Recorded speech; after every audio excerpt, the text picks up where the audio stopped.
ناظرین، تاریخ کا ایک ایسا مسلم حکمران جسے تاریخ نے ظالم اور سفاک ترین بھی لکھا اور چور اور لٹیرا بھی لکھا، جس کے نہ صرف کردار بلکہ نام کا بھی تاریخ مذاق اڑاتی نظر آتی ہے۔ بعض مورخین نے اسے ظالم اور سفاک ترین حکمران لکھا اور بعض نڈر، بہادر اور شجاع لکھنے کے ساتھ ساتھ کبھی ہمت نہ ہارنے والا عظیم مسلم حکمران لکھا، جس کا ہاتھ شل ہو چکا تھا اور پاؤں سے لنگڑا تھا، مگر نام چنگیز خان اور ہلاکو خان جیسے ظالموں کے ساتھ لیا جاتا ہے۔ ناظرین، آج کی ویڈیو میں مکمل تاریخی حوالہ جات کے ساتھ تاریخ کے ایک مسلم حکمران امیر تیمور، جسے تیمور لنگ بھی کہا جاتا ہے، کہ حالات زندگی کے حوالے سے بات کریں گے۔ ناظرین، امیر تیمور، جو تمر لین اور تیمور لنگ کے نام سے بھی مشہور تھا، سن 1336 عیسوی کو پیدا ہوا۔ تیموری سلطنت کا بانی اور تاریخ عالم کا ایک عظیم جنگجو حکمران تھا۔ تیمور کے استاد کا نام علی بیگ تھا۔ کہا جاتا ہے کہ استاد علی بیگ اپنے طالب علموں کو سبق یاد کرانے کے لیے ڈنڈے کا استعمال کرتے تھے، مگر انہوں نے کبھی بھی تیمور کو نہیں مارا، کیونکہ تیمور ہمیشہ اپنا سبق یاد کر لیتا تھا۔ ایک دن علی بیگ نے تیمور کے والد کو بلا کر کہا کہ اس بچے کی قدر جان، یہ نہ صرف ذہین اور دوسرے بچوں سے بہت آگے ہے، بلکہ اس میں ناقابل یقین صلاحیتیں ہیں۔ تیمور نے 3 سال میں قرآن مجید حفظ کر لیا تھا، گویا صرف 10 سال کی عمر میں وہ قرآن کا حافظ بن چکا تھا۔ ناظرین، تیمور ایک ترک منگول قبیلے برلاس سے تعلق رکھتا تھا۔ چنگیز خان اور امیر تیمور دونوں کا جد امجد تومنا خان تھا۔ تیمور لنگ کا تعلق سمرقند سے تھا۔ وہ سمرقند کے قریب ایک گاؤں کیش میں پیدا ہوا۔ اس کے والدین معمولی درجے کے زمیندار تھے۔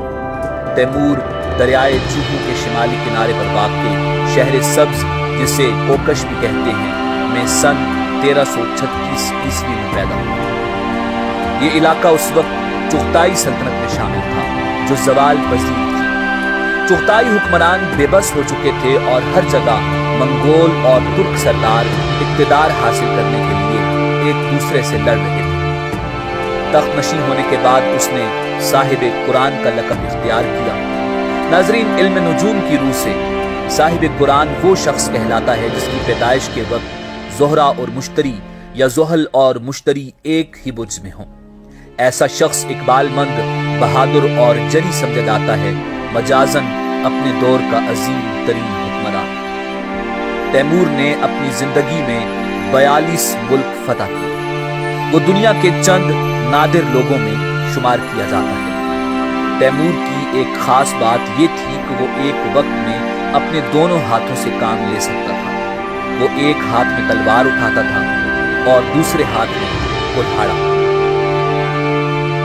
ناظرین، اگر امیر تیمور کی فتوحات کی بات کی جائے تو بلخ میں تخت نشین ہونے کے بعد تیمور نے ان تمام علاقوں اور ملکوں پر قبضہ کرنا اپنا حق اور مقصد قرار دیا جن پر چنگیز خان کی اولاد حکومت کرتی تھی۔ اس غرض سے اس نے فتوحات اور لشکر کشی کے ایسے سلسلے کا آغاز کیا جو اس کی موت تک پورے 37 سال جاری رہا۔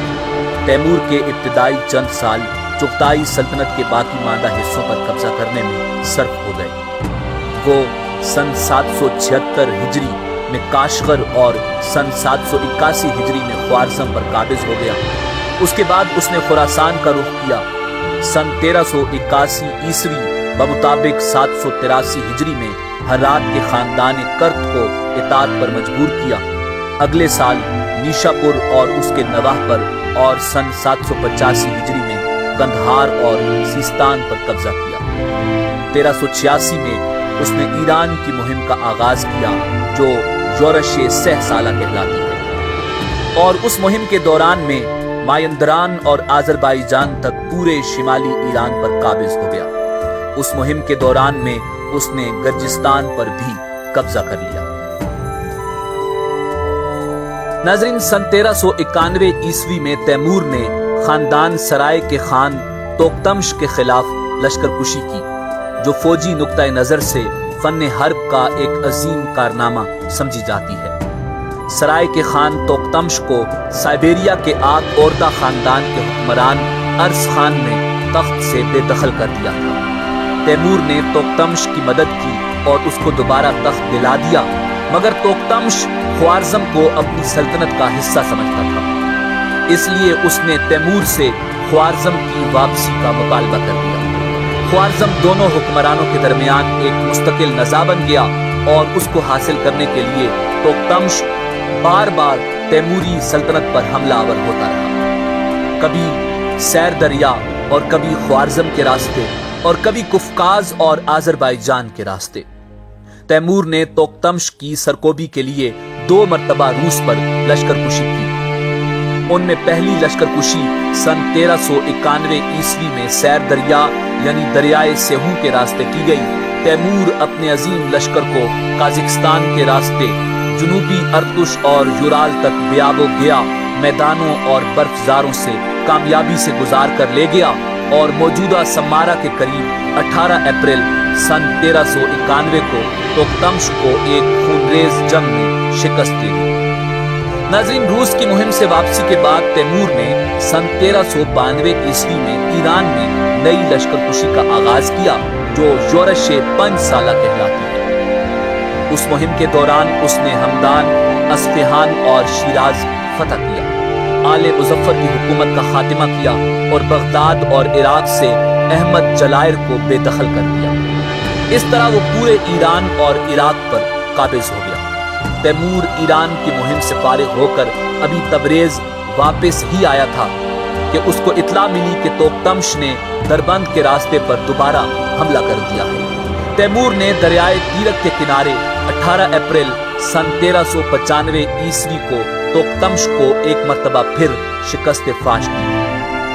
اس کے بعد تیمور نے پیش قدمی کر کے سیر اوردہ کے دارالحکومت سرائے کو تباہ و برباد کر دیا اور اس کی اینٹ سے اینٹ بجا دی۔ اس مہم کے دوران تیمور استراخان، ماسکو، کیف اور کریمیا کے شہروں کو فتح کرتا اور تباہی پھیلاتا ہوا براستہ قفقاز، گرجستان اور تبریز سن 798 ہجری میں سمرقند واپس آ گیا۔